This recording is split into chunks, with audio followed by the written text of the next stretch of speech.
Ильяс Абликим, который работает в Турции на законных основаниях с 2014 года и имеет вид на жительство на неопределенный срок, подвергся обыску в своем доме и был доставлен в Центр репатриации. Есть опасения, что Ильяс может быть экстрадирован в Китай. Уйгурским туркам, проживающим в Турции, грозит опасность экстрадиции в Китай. 10 ноября 2023 года в дом Ильяса Абликима, уйгурского турка, получившего бессрочный вид на жительство в Стамбуле, был совершен налет. Ильяс, который на законных основаниях занимался телефонной торговлей в Турции, был выслежен антитеррористическими группами после того, как подал заявление на получение турецкого гражданства. Полиция специального назначения совершила налет на дом Ильяса, проживающего в Стамбуле с 2014 года. Ильяс Абликим, 30 лет, и его жена Мерхаба Абликим, 28 лет, а также их дети 1,5 и 6 лет были задержаны. После нескольких дней содержания под стражей Ильяс Абликим был переведен в Центр депортации мигрантов в Кайсере. Мерхаба Абликим была переведена в Центр репатриации иностранцев после 3 дней содержания под стражей. На этой неделе уйгурское движение совершило серию визитов в парламент Турции в рамках политики информационного освещения продолжающегося геноцида уйгуров в Восточном Туркестане.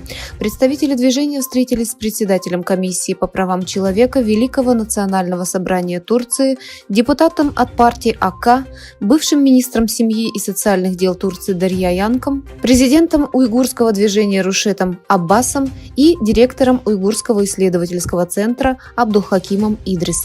Мы будем продолжать защищать права наших уйгурских братьев и сестер повсюду, поделилась Дарья Янычар об этом визите в соцсети X, ранее известной как Twitter. После встречи 15 ноября делегация уйгурского движения встретилась с председателем хорошей партии Миралом Акшенером в сопровождении депутата от этой же партии Аюка Туркеша Таша. Уйгурское движение, которое также провело встречу с Сельчуком Аздагом, депутатом Манисы от партии «Будущее» и представителем группы «Блаженство будущее», поблагодарила Аздага за его работу в отношении Восточного Туркестана и уйгуров. Китайские власти построили еще одну автомагистраль, соединяющую Хотанский район Восточного Туркестана с китайским городом Синин.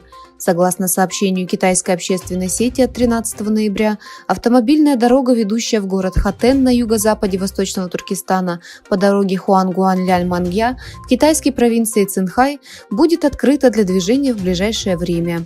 Проект автомобильной дороги направлен на облегчение транспортного потока на шоссе Хотан-Цинхай, которое охватывает все расстояние от Синина с дополнительным соединением кольцевой дороги из провинции Хотан в Восточном Туркестане в Цинхай-Синин, Китай.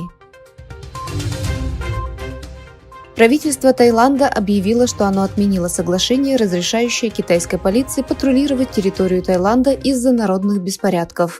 Как сообщает Reuters, правительство Таиланда отменило соглашение о сотрудничестве между полицией Таиланда и китайской полицией о совместном патрулировании центральных туристических достопримечательностей 14 ноября из-за массовых общественных протестов.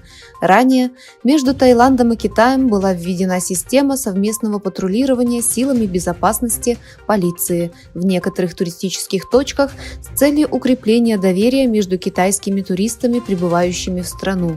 Однако, после того, как рассматриваемый план вызвал большой общественный резонанс, правительство Таиланда было вынуждено отказаться от него. Несмотря на меры правительства по стимулированию спроса в Китае, падение цен на жилье продолжается. Цены на новое жилье в стране упали на 0,38% в октябре по сравнению с предыдущим месяцем. Цены на подержанное жилье также снизились на 0,58% в том же месяце. Президент США Джо Байден назвал китайского лидера Си Цзиньпина диктатором во время своего выступления. Реакция госсекретаря США Энтони Блинкена на эти слова отразилась на камерах. Эта реакция Блинкена была прокомментирована американской прессой как «не очень доволен ответом Байдена».